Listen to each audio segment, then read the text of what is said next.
and welcome to On the Record, I-24 News' new in-depth interview show. Every week, I'll be speaking with key experts and decision makers from Israel and around the region on the core issues concerning the Middle East.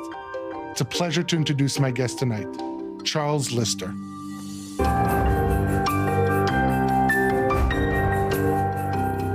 Lister is a senior fellow and director of the Syria Initiative at the Middle East Institute. He consults the United Nations on issues related to Syria and also serves as an expert witness and advisor on counterterrorism for US, European, and Australian law enforcement bodies. Charles Lister, thanks for being with us this evening. Absolutely. Thank you so much for having me.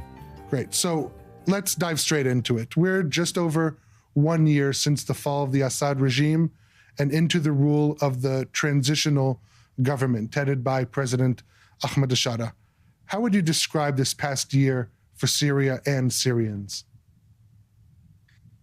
Well, I mean, first, we have to acknowledge that after nearly 14 years of war, I don't think almost anyone expected things to collapse and transform so rapidly in the way that they did a year ago. So everything that has happened since has been, a shock to the system, unprecedented in so many ways. And I'm sure we'll come to talk about all of that. I think when Ahmed al-Shara walked into Damascus and put together his caretaker government, which later became a transitional government, the goal that he set was to prioritize foreign policy. I think there was a realization that if Syria had any chance of, managing to pass through a transition successfully, then they were going to have to reacquire some level of international credibility and legitimacy. And I think on the foreign policy level, I think almost anyone would acknowledge that what has happened is almost miraculous, considering who they are, considering who he is.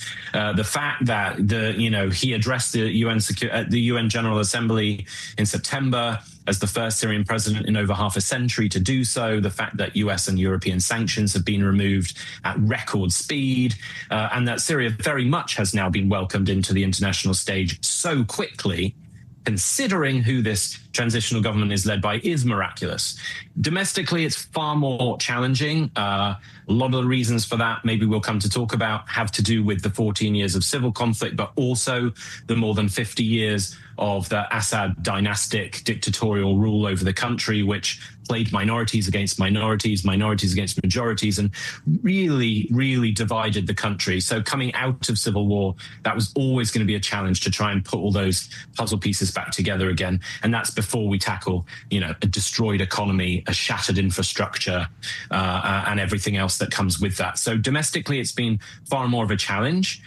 It still looks very far from perfect inside the country, although I would argue, taking the whole 12 months into account, there is a clear indication that things are likely to continue to improve, but they will improve slowly because of the sheer scale of the challenges that have to be tackled. Mm-hmm. So I totally agree that there's varying challenges domestically and externally, but let's start with domestically. One of the main criticisms against this current Syrian government is that its armed forces are heavily reliant on foreign fighters. These are Islamists from areas like Central Asia or elsewhere, many of whom don't even speak Arabic. But they're yet an integral part of the Syrian armed forces, but many of them were accused of carrying out atrocities against the minorities, whether it's the Druze or the Alawites on the coast. How can Damascus expect the trust of the minorities, again, the Druze, Alawites, or Kurds, when you have such elements representing the Syrian flag? Yeah, well, I mean, listen, the question of foreign fighters is an important one, and I think we should set some accurate truths here. First of all, of the Ministry of Defense, non-Syrians account for about 5% of the Ministry of Defense. So this is not an armed force that is dominated by foreign fighters by any means. Having said that, that roughly 5% of the Ministry of Defense is certainly the most controversial and the most challenging. I think the fact that the Trump administration, of all American administrations, greenlit Damascus to establish a division of the Ministry of Defense to house foreign fighters who were willing to subjugate themselves to, state authority is extraordinarily unprecedented. And I don't think anyone would have expected that to happen. But I think it goes to show the appreciation in Washington of the unprecedented complexity of the challenges that this government in Damascus faces. I actually think the foreign fighters have allegedly been involved in some of the atrocities we've heard, but structurally, the much bigger challenge actually is melting together the remnants of what was called the Syrian National Army, which was Turkey's primary instrument of influence in northern Syria until Assad's fall, into the Ministry of Defense, which in theory now should be and is beginning to recruit from wider spectrums of society, which has watched actors like the Syrian National Army with great suspicion, and rightfully so. It's the SNA that still has figures sanctioned in Europe and the United States, not those foreign fighters. So structurally, that's the much greater challenge. And in fact, they probably constitute at least 40% of the Ministry of Defense. So I very much understand that from an international perspective, people pay a lot of attention to those foreign fighters. But if we're looking at Syria's chances to peacefully and sustainably transition into, a better place, it's those much greater from a numerical perspective, structural challenges that we should be paying attention to. And that remains a really significant challenge. I'll end the answer just by saying one thing, which I think is really important. The Ministry of Defense was basically the entity in December last year that was given the responsibility of swallowing up all of the various armed factions that had been involved in the conflict in the previous years. That was always going to make the MOD a far greater challenge from a cohesion perspective, command and control, interfactional unity, et cetera, et cetera. Thankfully, in the second half of 2025, the MOD was basically put behind bases. They have played almost no role in terms of domestic security challenges since July or August last year. Good. They shouldn't be. No country should have their military responding to domestic security incidents. That's the responsibility in Syria of the Ministry of Interior, which is the force that over the past 6 to 8 months has been recruiting from ordinary circles of the population, all sects, all ethnicities, in order to create a force that on a local level looks a lot more like their local communities. And so in that second half of last year, that transition has had a very significant effect in terms of stabilizing areas of the country that previously had been extremely unstable. And the coast of Syria is the number one example. The coast for the first half of 2025 was the most consistently unstable and deadly region of Syria. In the second half of the year, it was the most peaceful and the most stable region of the country. And almost all of that is because the MOI took responsibility instead of the MOD. So lessons are being learned, but thankfully, by and large, in the second half of the year, those lessons and the way they were being implemented has actually resulted in improvements. But again, it's unsteady, it's imperfect, and it is going to take a lot of time. Yeah, I agree that there's still learning pains, growing pains in Syria. I mean, Syrian Druze that I'm speaking with, they say that the issue of foreign fighters is a main source of concern for them moving forward. But I do want to touch on the foreign policy of Damascus. You recently said shortly after Ashara's forces seized control of the capital, Damascus, back in December of last year, that messages were relayed to Israel that the new Syria does not view Israel as neither an enemy nor a threat. But that message didn't seem to have resonated too deeply in Jerusalem. Can you understand why?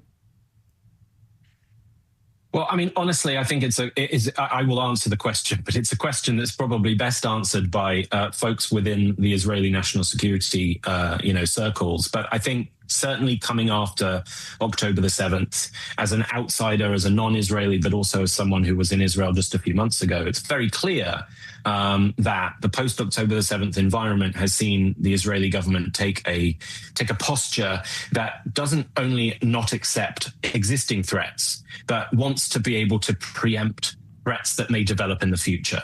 And so viewing the likes of Ahmed al-Shara walking into Damascus in December last year, clearly the posture was that may or may not present a threat today, but it may very well do in 12 months' time, so we're going to act on that now.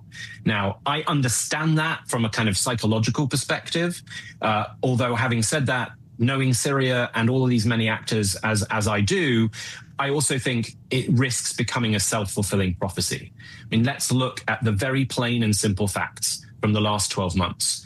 There have been, in the last 12 months, over 1,000 Israeli air and artillery strikes in Syria, all across the country, and then more recently, of course, focused on the southern region.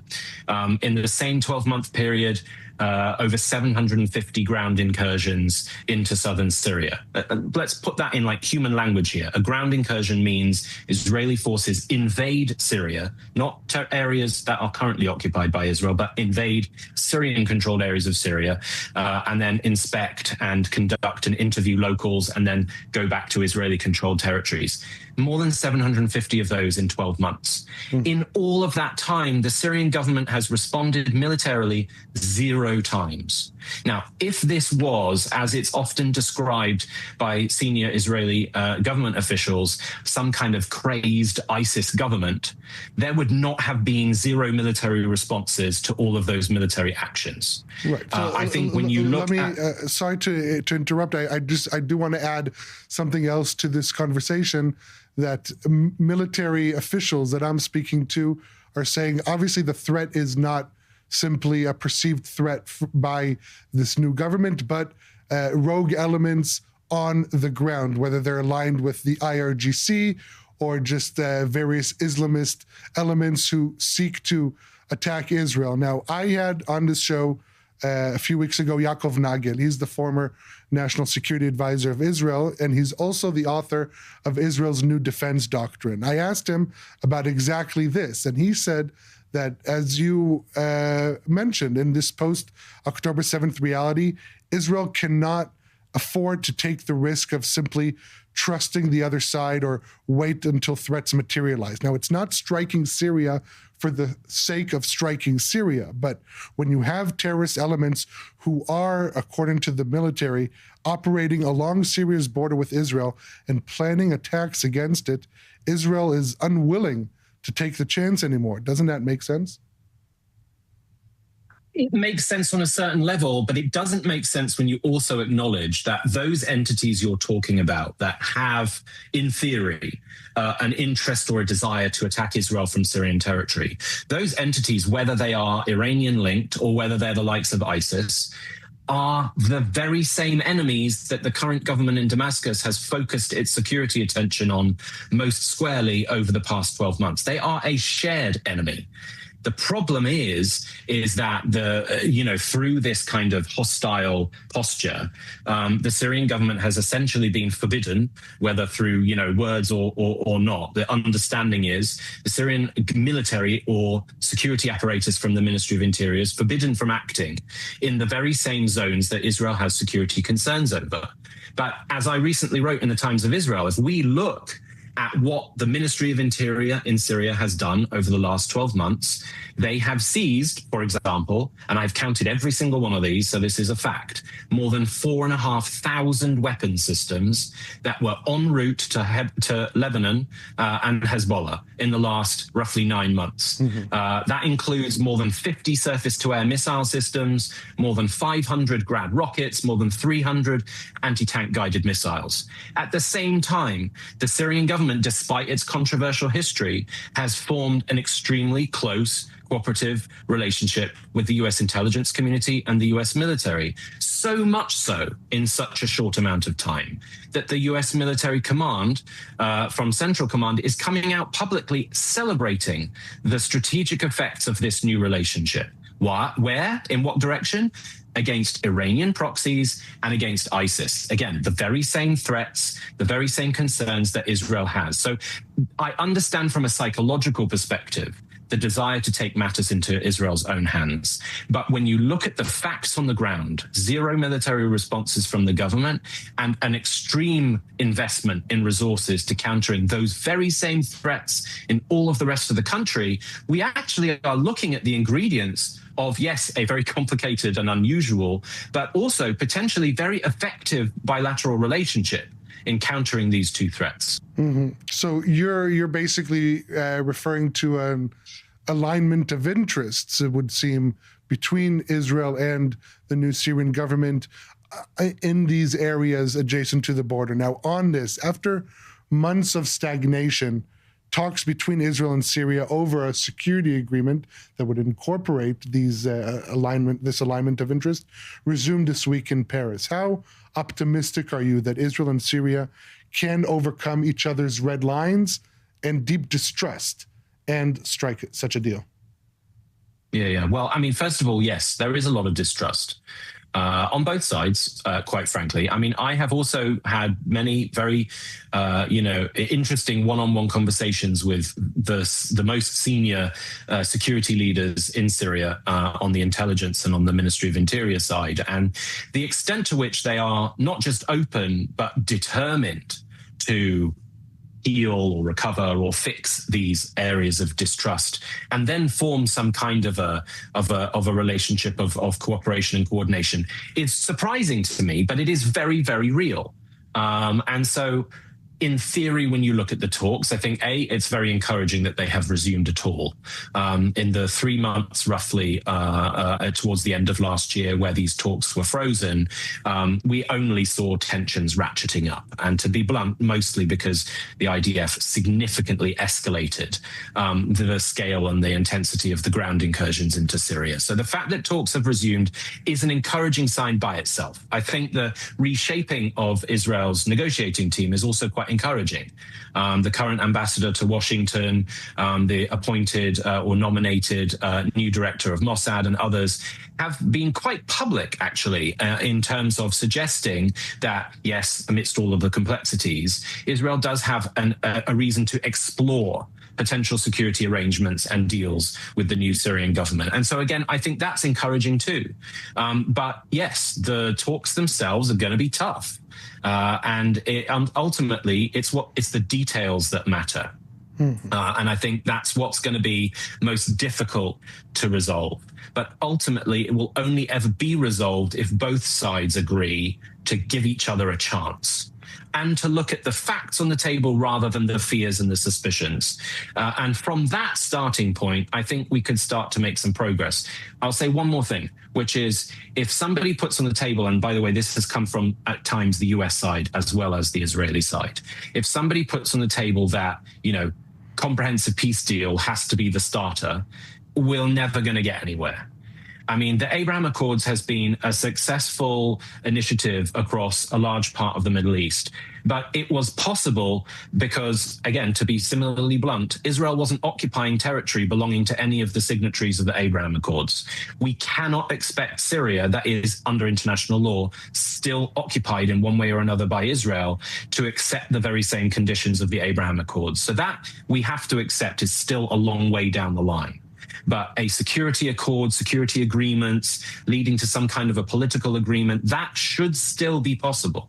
But it is going to take trust and good faith on both sides. I think the mere fact that the sides have resumed these talks is a positive indication. Just like you can't win the lottery if you don't buy a ticket, you can't reach a security agreement if you don't negotiate the issues. I want to, today you can't talk about Syria without talking about Turkey, that has emerged as one of the main patrons alongside Saudi Arabia and Qatar. I think it is clear that President Erdogan of Turkey is seeking some foothold inside Syria. However, while Israel and Turkey do have diplomatic relations and are not considered enemies, Erdogan's rhetoric against Israel, and specifically Prime Minister Netanyahu, has become increasingly combative, accusing Israel of being worse than the Nazis, Netanyahu more evil than Hitler, saying, quote, Israel will be stopped sooner or later. And after the summit between Greece, Cyprus, and Israel last month. Turkey's conservative Yeni Safak newspaper, I think we can get it on the screen right now, read on its front page, Israel is now the #1 threat. But it's not just the media, as I described. So from an Israeli perspective, it kind of seems like Turkey is turning Israel into an enemy. Well, I think Turkish domestic politics is a unique beast. And having followed Turkish domestic politics vis-a-vis Syria for over a decade, it is and has consistently been clear that Erdogan himself and his government have frequently used violent, bombastic rhetoric and the media at times as a way to threaten, but also at times as a way to try to draw red lines or to deter potential threats in different circumstances. So I think, Turkey is not an insane actor. Turkey does not seek war with Israel. That is not on the table. I don't think it ever has been. But the wild rhetoric and the threats are real. And I realize, of course, as an American and as a Brit with half a foot in Europe and half a foot in America, it's easy to say this. But Turkish violent rhetoric should not always be taken in the way that I think Israel has done over the past couple of years. That's not to excuse the rhetoric at all, but it is to make the point that Turkey does not seek war with Israel through Syria or from Turkey. Do you see a potential for a direct clash between Israel and Syria between Israel and Turkey in Syria at any point down the line? I don't think so, no. The only way that would be possible is if, A, these talks completely fail, and then Israel becomes even more aggressive inside Syria to the extent to which it threatens the Syrian transition. Then I think you would see Turkey, but not just Turkey, begin to see that kind of behavior as a direct threat to their strategic interests. Interesting. Well, let's hope there aren't a series of miscalculations that lead us to that situation. Now, I want to move on to the last part of the show. This is the rapid fire segment. I'm going to show you 3 pictures, and briefly, if you will, tell me the first thing that comes to mind. So here's the first picture. This is Turkish President Erdogan hosting a senior Hamas delegation in Ankara last year. Well, I mean, this is Turkey's foreign policy, much as it has been Qatar's foreign policy, which is to maintain open ties to all different actors. But it is also emblematic of the position that Turkey has taken on the war in Gaza, which is not necessarily that Hamas has been right, but that Gaza needs to be protected from further war. So this is Turkey's posture, and all part of, I think, the violent rhetoric that we see in the media, but also the diplomatic positioning that it seeks to take within that wider regional dynamic. Yeah, I think the hosting of Hamas, the affinity to the Muslim Brotherhood are key elements that further, I'd say, fuel the distrust coming from Israel with Turkey. It'll be very interesting to see how this plays out also with Gaza. Let's move on to the next picture. This is Iran's supreme leader, Ayatollah Ali Khamenei. Well, I mean, he's in a particularly vulnerable spot these days, considering what President Trump has recently directed into Venezuela and the alleged threats that both the United States, but also now potentially Israel, are directing in Iran's direction. So I think Khamenei is facing an extremely fragile period for Iran amidst the protests as well, of course, which are, as they have done in the past, posing a direct challenge to his authority. So coming out of more than 2 years of direct and indirect conflict, he's probably more vulnerable than he's ever been. And so his next decisions, in one way or the other, will probably define the Iran that we'll get to know over the next 10 years. Yeah, these are fascinating days to follow what's going on in Iran, especially the brave protesters that are taking to the streets. The last picture this evening, Israeli Prime Minister Benjamin Netanyahu. Gosh, well, I mean, he's come out of the last 2 years, where frankly, Israel has been dominated by war. war that was not necessarily of Israel's choosing. I think I would say that purely from his perspective, he's won many achievements over the last 2 years. But now is the time to pivot to a different trajectory. Those achievements can now be turned into strategic victories if he makes the right diplomatic decisions in Israel's interests. That remains to be seen. I think President Trump here in Washington does not want to see more war. He wants to see more diplomacy, and certainly on the Syrian file, we have seen that. The fact that these talks resumed this week is only because President Trump asked them to. And so I think, the ball is in Bibi Netanyahu's court there to make hopefully the right decisions and to turn away from more conflict. Look, Charles, I think relations, or the potential relations between Israel and Syria, are perhaps the most interesting development or possible development that this region is experiencing, and it will be very fascinating to see how it plays out, but not as fascinating as it was to hear from you. And I really appreciate you coming on the show tonight. Unfortunately, that is all the time we have tonight. I want to thank you again, Charles Lister, for your time and interesting insight.